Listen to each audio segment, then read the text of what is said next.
اب میں آپ کو توجہ دلانا چاہتا ہوں، ایک تو گوتم بدھ کا فلسفہ، اس کے فلسفے کا مین تھیم یہ ہے سروم دکھم، آل از پین، آل از سفرنگ. اور اس نے جو بھی اپنی محنت کی یہ تو اللہ ہی بہتر جانتا ہے کہ اسے بعد میں ملا کیا اور کیا نہیں ملا. ایک بات آپ سے عرض کر دوں گوتم بدھ کے بارے میں، ایک بہت جید عالم میرے نزدیک بر صغیر پاک و ہند کے علماء میں جو اس صدی کے علماء ہیں ان میں ان کا بہت اونچا مقام ہے، مولانا مناظر احسن گیلانی رحمت اللہ علیہ. گیلان قصبہ ہے ایک بہار کا، وہاں کے رہنے والے تھے. ان کی زندگی زیادہ گزری حیدرآباد دکن میں، عثمانیہ یونیورسٹی میں استاد رہے. انہوں نے گوتم بدھ کے بارے میں یہ لکھا ہے کہ میرا یہ گمان ہے کہ وہ بھی اللہ کے نبی تھے، اور اس کی دلیل دی ہے. قرآن مجید میں ایک رسول کا ذکر آتا ہے ذوالکفل، اور یہ ذوالکفل وہ ہے جس کے بارے میں ہمیں کچھ پتہ نہیں. قرآن مجید میں بھی ایک جگہ ذکر آیا ہے. نمبر دو یہ کہ کسی حدیث میں اس کی کوئی ہمیں وضاحت نہیں ملتی، نہ حضور سے پوچھا گیا نہ حضور نے اس کی وضاحت فرمائی. اب یہ ذوالکفل ہے کون؟ تورات میں جو نبیوں کے نام آتے ہیں ان میں سے کسی نبی کا نام ذوالکفل کے آس پاس نہیں بنتا کہ یہ سمجھا جائے کہ یہ اس نام کی بگڑی ہوئی یا بدلی ہوئی شکل بن گئی ہے. تو انہوں نے جو کہا ہے وہ بات وزنی معلوم ہوتی ہے اس اعتبار سے کہ کپل وستو، کپل پے جو ہے وہ عربی میں ہے نہیں، وہ فے بنتی ہے. تو ذوالکفل کے معنی کفل والا، اور یہ کفل جو ہے کپل، کپل والا، جس کو ہم کہتے ہیں کپل وستو کا شہزادہ. تو انہوں نے یہ کہا ہے کہ گوتم بدھ کے بارے میں یہ خیال، یہ میں عرض کر دوں کہ اس کو ہم یقین سے نہیں کہہ سکتے، یہ ان کا گمان ہے، خیال ہے، واللہ عالم کہیں گے ہم، لیکن امکان ضرور موجود ہے. قرآن کہتا ہے وَلِكُلِّ قَوْمٍ ہَادٍ، ہم نے ہر قوم میں ہادی بھیجے. وَإِن مِّن قَرْيَةٍ إِلَّا خَلَا فِيهَا نَذِيرٌ، کوئی بستی ایسی نہیں دنیا میں جس میں کوئی نہ کوئی خبردار کرنے والا نہ آیا ہو. تو یہ ممکن نہیں ہے کہ وہاں نبی نہ آئے ہوں، لیکن ان کی تعلیمات اتنی بدل گئی ہیں کہ ہم ان کو پہچان نہیں سکتے. حضرت مسیح علیہ السلام کی تعلیمات اگر عیسائیوں سے ہم سمجھیں تو کبھی بھی انہیں اللہ کا نبی نہیں مان سکتے. یہ تو قرآن مجید میں آ کر حضرت مسیح علیہ السلام کی اصل حقیقت ہمیں بتائی، ورنہ تو خدا کا بیٹا ثالث و ثلاثہ ان کو کیسے ہم مانتے. لیکن یہ کہ قرآن نے بتایا تو جان لیجئے ہو سکتا ہے کہ گوتم بدھ بھی اللہ کے نبی ہو، لیکن ہو سکتا ہے کہ درجے میں کہیں گے، یقین سے نہیں کہیں. بہرحال گوتم بدھ نے اس دکھ، رنج، صدمہ، غم جو انسان کا مقدر ہے اس کا مشاہدہ کیا، اور پھر تپسیائیں کی، علم حاصل کیا، رشیوں منوں کے پاس گیا.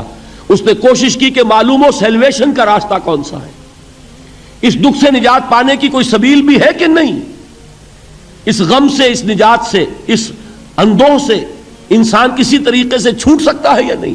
اسی کو سیلویشن کہتے ہیں انگریزی میں، اسی کو ہندی میں نروان کہتے ہیں، اسی کو عربی میں نجات کہتے ہیں. ان نجات معلقۃ بمجموع هذه الاشیاء. میں نے امام راضی رحمت اللہ علیہ کے الفاظ میں آپ کو وہ لفظ بتایا، نجات کی راہ.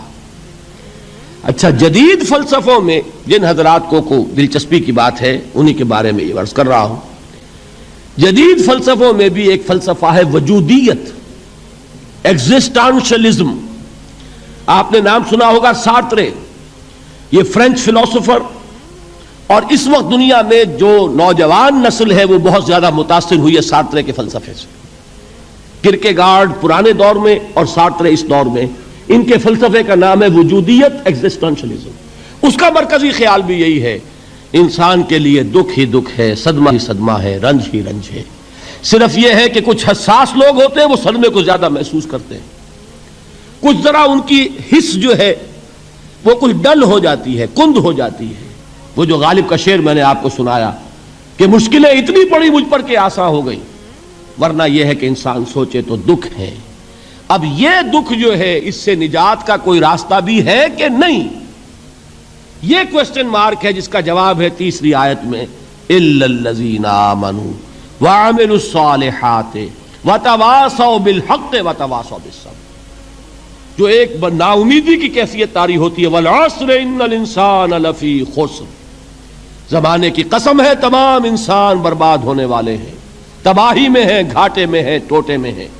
اس سے جو ایک مایوس کن صورتحال سامنے آتی ہے، اس مایوسی سے نجات دلانے والی آیت ہے تیسری آیت۔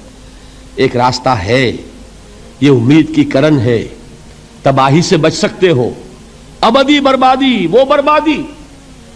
یہاں تو یہ ہے کہ ہم نے مشقتیں اٹھا لیں، فاقے جھیل لیے، تکلیفیں برداشت کر لیں، سمے برداشت کر لیے، لیکن موت آئی، اس کا خاتمہ ہو گیا۔ لیکن اس کے بعد اگر خدا نہ خواستہ جہنم میں جھونک دیے گئے، وہ ابد الآباد تک کی، وہ ہمیشہ کی جلن۔ قرآن کہتا ہے کہ اگر ایک کھال جل جائے گی، جھلس جائے گی، اللہ اور کھال دے دے گا۔ دیکھیے یہ بھی جدید دور میں آپ کو معلوم ہوگا، بورس بکائی نے جو کتاب لکھی ہے، دی فرینچ سرجن، اس نے ثابت کیا ہے کہ قرآن مجید نے جتنے نیچرل فینومینا کا حوالہ دیا ہے وہ بالکل سائنس کے مطابق ہے۔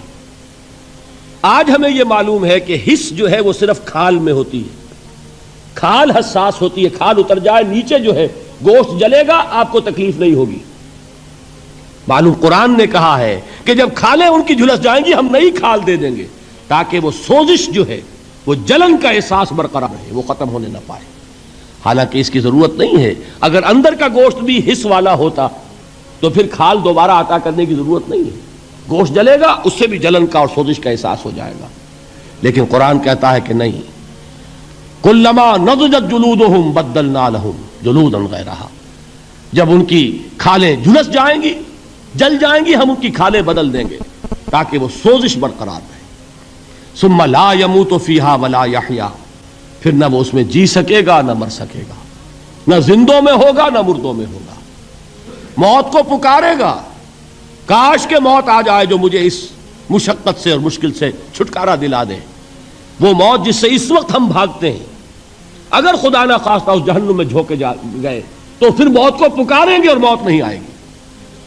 اس عذاب سے، اس ابدی ناکامی سے، اس خسران سے، اس ابدی ہلاکت سے بچنے کا کوئی راستہ ہے؟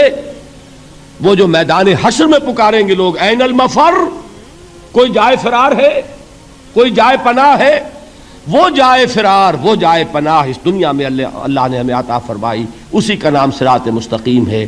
الا الذین آمنوا وعملوا الصالحات وتواصوا بالحق وتواصوا بالصبر، ایک راستہ ہے، اس کے یہ چار نشان ہائے راہ ہیں، سنگ ہائے میل ہیں۔ پہلا ایمان، دوسرا عمل صالح، تیسرا تواصی بالحق، چوتھا تواصی بالصبر۔ اس صراط مستقیم پر بچو گے، نروان حاصل ہو جائے گا، نجات حاصل ہو جائے گی، کامیابی سے ہمکنار ہو جاؤ گے، اس ابدی خسران سے نجات پا جاؤ گے